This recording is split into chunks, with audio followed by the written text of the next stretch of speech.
Hey, it's Jordan with TYT and TYT Politics.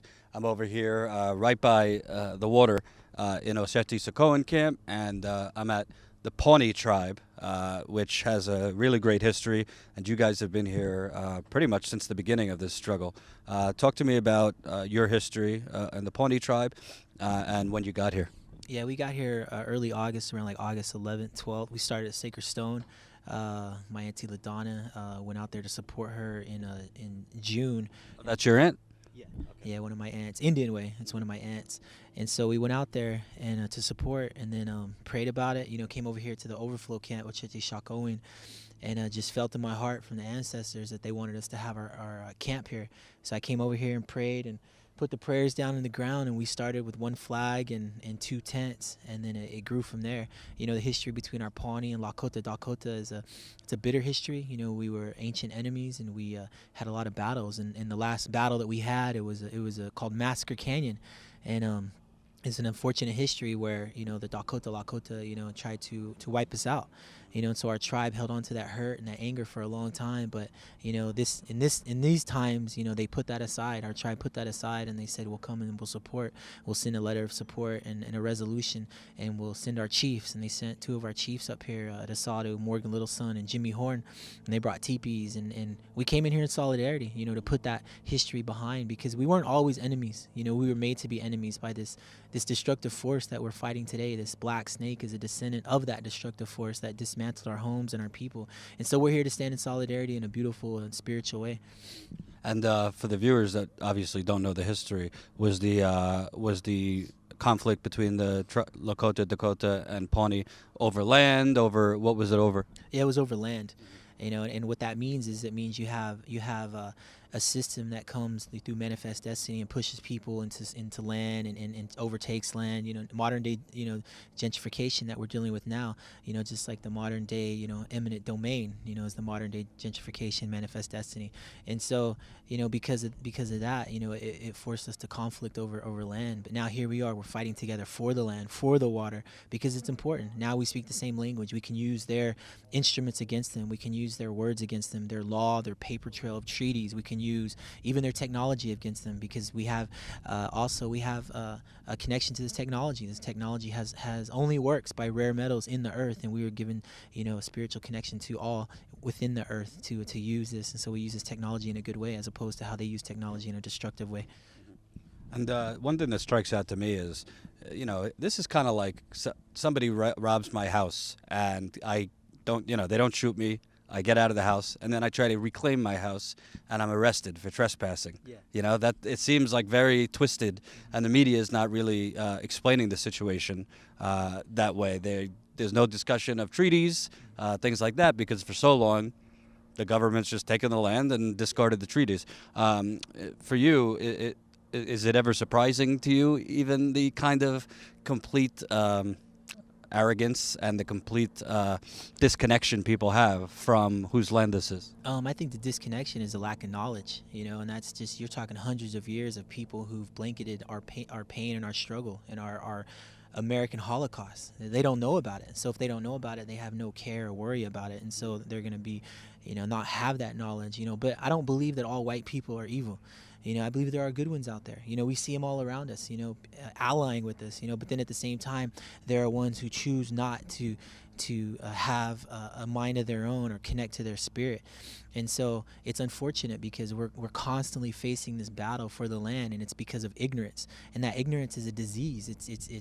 It's disturbing, and you see that hate spreading all across the world right now with this election, and just with big corporate companies, what they're doing to the earth and the water everywhere. But we're in a prophetic time, and in this prophetic time, they say through our spirituality, our ceremonies, and connecting to all these things, that we will bring a balance. We will bring a balance to what is happening here through our prayers and ceremony and our actions. And if our actions are backed by our ceremonial spiritual ways of life and our prayers, then we can't go wrong.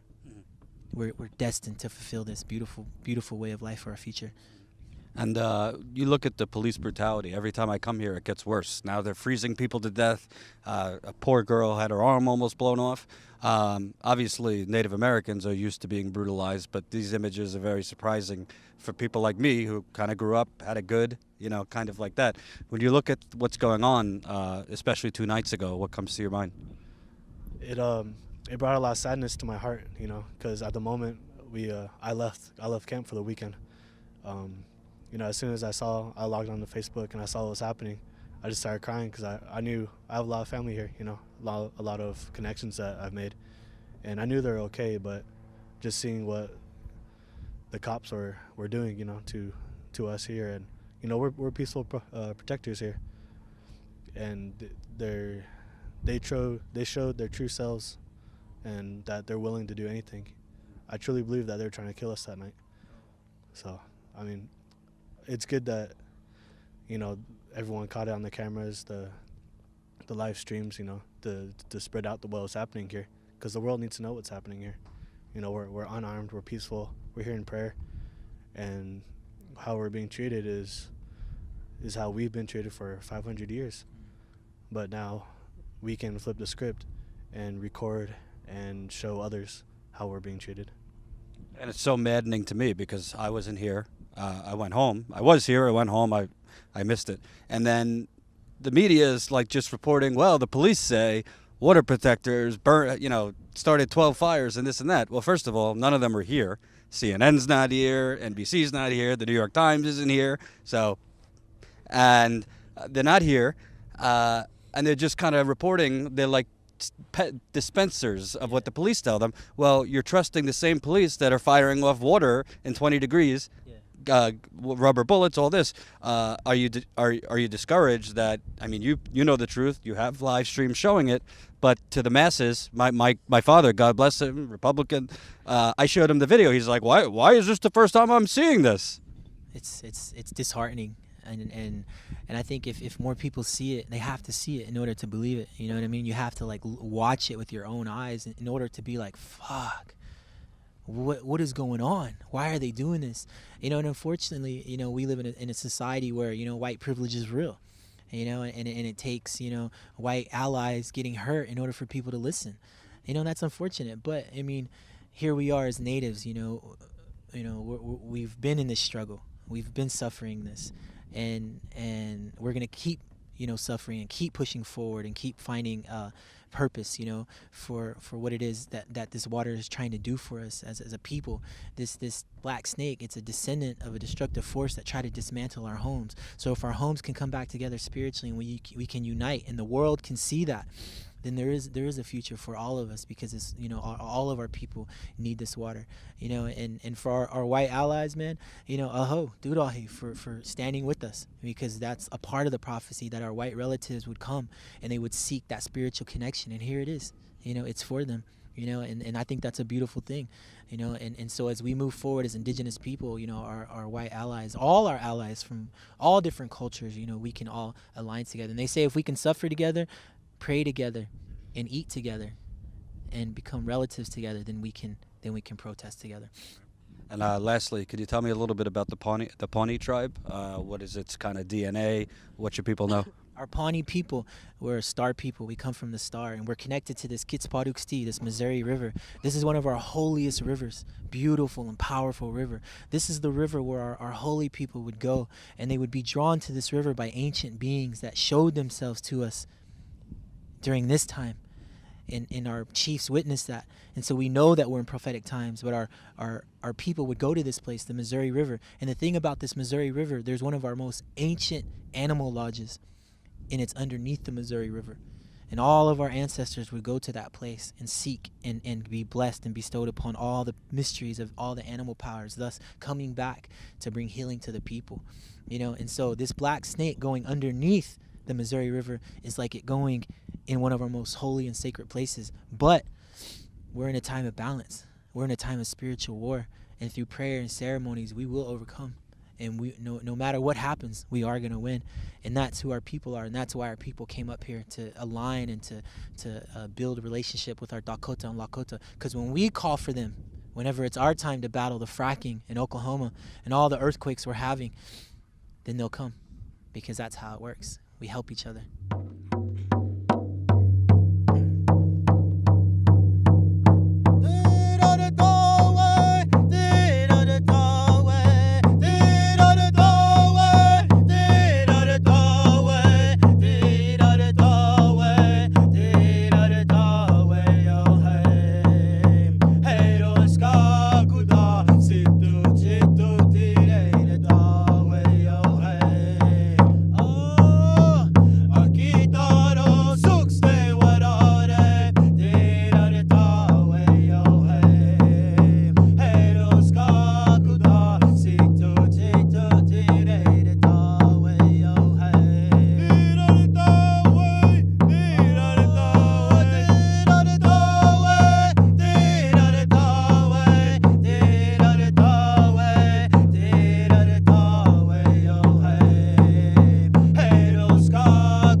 choni kirira situ a kisiki hao. Anyway, durahe pani akitaro. Anyway, rawa eri aho.